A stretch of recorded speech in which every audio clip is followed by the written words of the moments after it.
Ladies and gentlemen, boys and girls listening from all around the world, I present to you number 42, Barry Church. That is right. Good afternoon, sir. How you doing? I'm doing amazing, man. Now that I heard the intro, everything's gonna be all right. We are ready to rock. Hey, what kind of a chance do you give the Colts this week? How confident are you feeling about the Cowboys here on a Thursday? I think it's going to be a blowout. I think the Colts have slim to no chance doing anything to this Cowboys. Defensively, offensively, I think this game should be over by halftime. But then again, I said the same thing about the Packers. So you never know what can happen on any given Sunday. But if it's up to me, the Cowboys should get this over with within the first half. Is there anything better than just facing an absolute statue at quarterback like Matt Ryan? No, if you're part of that defensive line, you should be licking your chops, man, because this guy, like you said, he's an absolute statue in the pocket.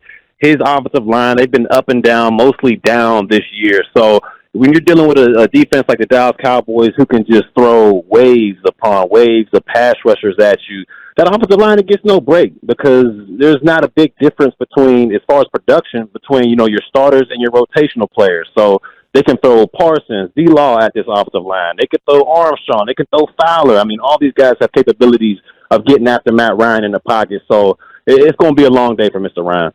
Barry, what do you think about this Cowboys secondary right now? Diggs has been playing fantastic football, but what do you think about Anthony Brown on the other side and Deron Bland, some of these young kids that have gotten a chance to play? Well, when you talk about Diggs, man, I think he's playing probably the best football of his young career so far. I mean, I understand, last year he had, 11 interceptions out there and he was taking the football away.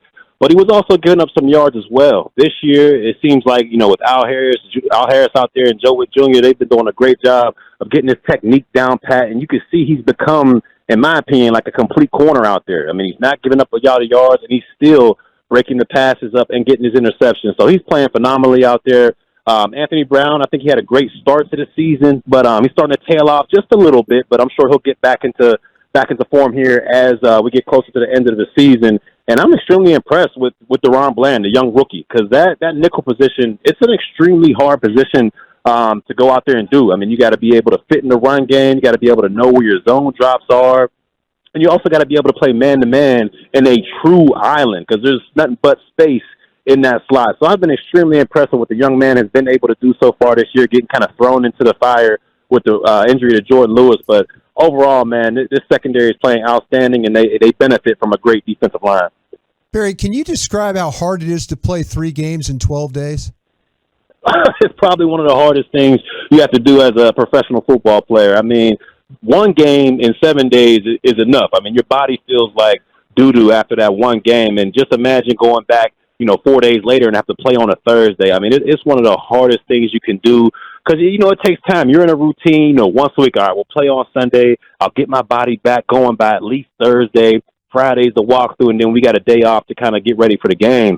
When you play Sunday and you got to turn around, 4 days later and play Thursday, it's extremely hard. Your body's just getting back to some sort of normalcy by Thursday, and you got to go out there on the field of play and give it your all. So it's extremely tough, not only from a physical standpoint, but from going out there and mentally preparing for a team in 3 days. Like, you're used to getting that whole, let me go out on the field, let me see what they're doing scheme-wise, but it's majority walkthroughs when you're doing that Monday or Sunday to Thursday game. So it's extremely hard, and, hey, hats goes off to those guys that are able to perform great on that short notice like that. Barry Church here with you on The Fan. Have you noticed the last 2 games holding teams under 100 yards rushing? Have the Cowboys done something that's fixed their run game defense? I would hope so. I think they've kind of gotten into that mind state, especially along that front 7, that sacks aren't everything. I've seen them kind of blow past running lanes to try to get to the quarterback in the past, and I was giving them problems. But they seem to, after that Green Bay game, kind of round in the focus and understand that they have to be able to stop the run. And that front 7, they've been doing a good job these past 2 games against, Dalvin Cook. And then this last game, they were able to hold them as well. So they're doing a great job of kind of swarming. You don't see as many one-on-one tackles out there. You kind of see a gang of guys out there tackling guys and holding ball carriers to minimum gainage. So they're going to need that going into the playoffs, because the one thing that you can bank on going into the playoffs is teams are going to run the football and try to play great defense. And if they're able to do one of those things as far as the Cowboys is concerned, run the football and stop the run as well, then the sky's the limit. So hopefully they got this rush defense taken care of.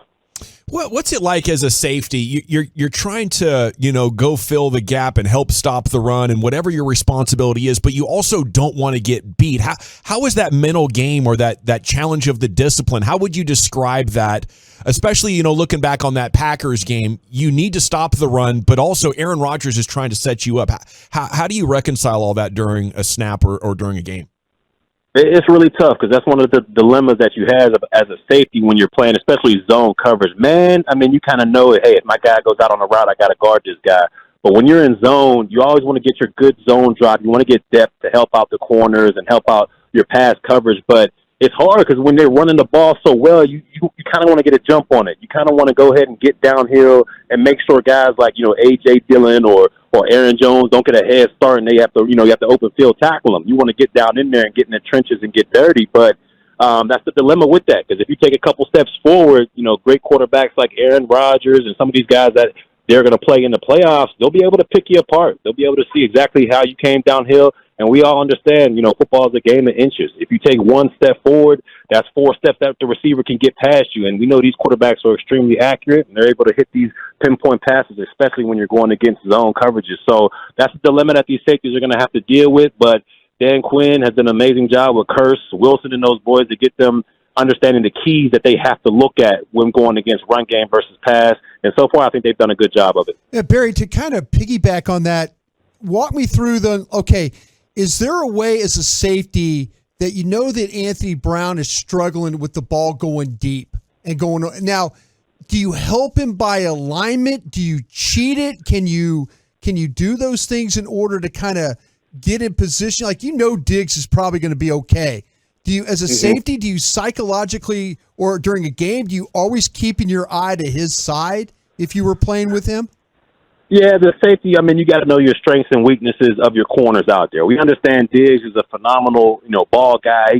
He can get those 50-50 catches against most receivers. And we understand with Anthony Brown, with his size, a little bit of it, he gives up those 50-50 catches. He's not necessarily just getting burnt out there. It's, what happens when the ball's in the air and it comes down to him and the receiver.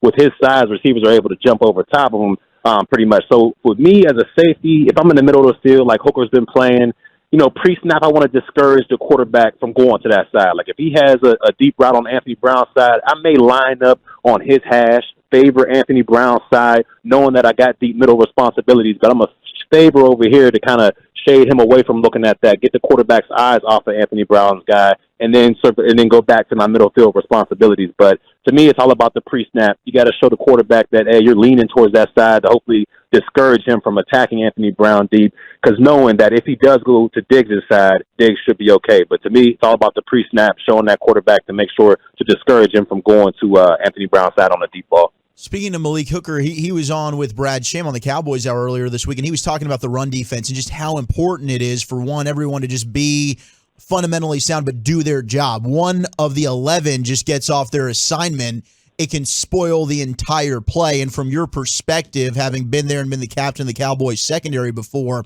can you just kind of put that into perspective for us? Just watching the Cowboys run defense and seeing those struggles, specifically on the edge, just how if one person gets out of their gap or misses their assignment, how it can really spoil and get a big run play against the defense.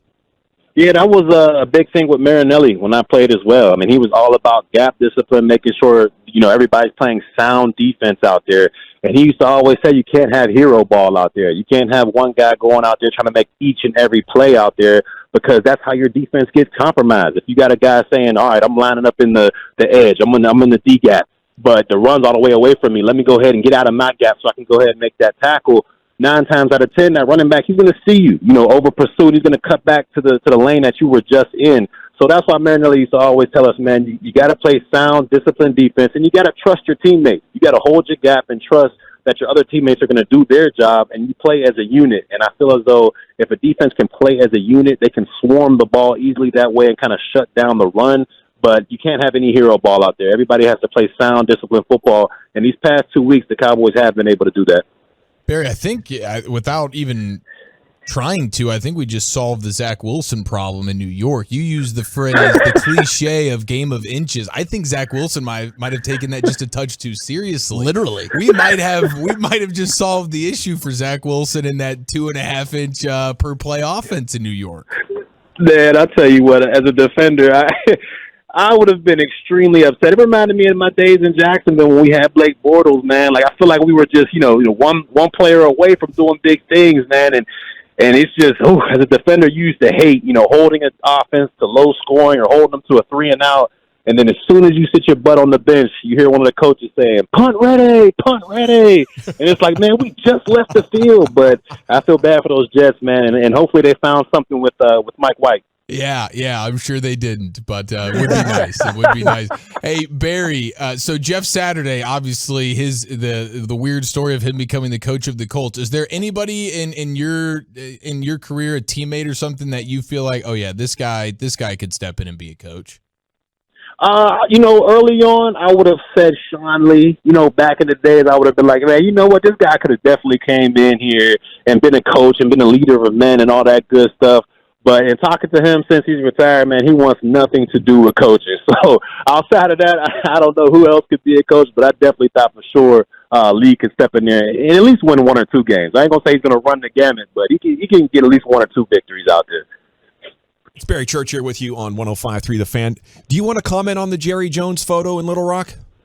Oh, no, I'm going to stay away from that one. I'm going to go ahead and stay away from that one. That's fair enough. How much do you think OBJ can help this year coming off a torn ACL? If I'm being all honest with you, man, I don't think he can help that much. I mean, I understand, what the guy can bring to the table, but we just don't understand, we don't know where he's at right now. I mean, he's on the second ACL surgery. I haven't seen any tape of this guy running out there doing anything. And if you were to tell me, he was the one missing piece to get this team over the hump, sure, I would go ahead and, bite the bullet and bring him in here. But I don't see that happening. I don't see that happening, especially with the way this offense is now with a run-first mentality. I just don't see what he could bring to the table to make this team that one piece away from the Super Bowl. So I don't think, he should come down here. But, hey, I mean, I don't call the shots, so we'll see.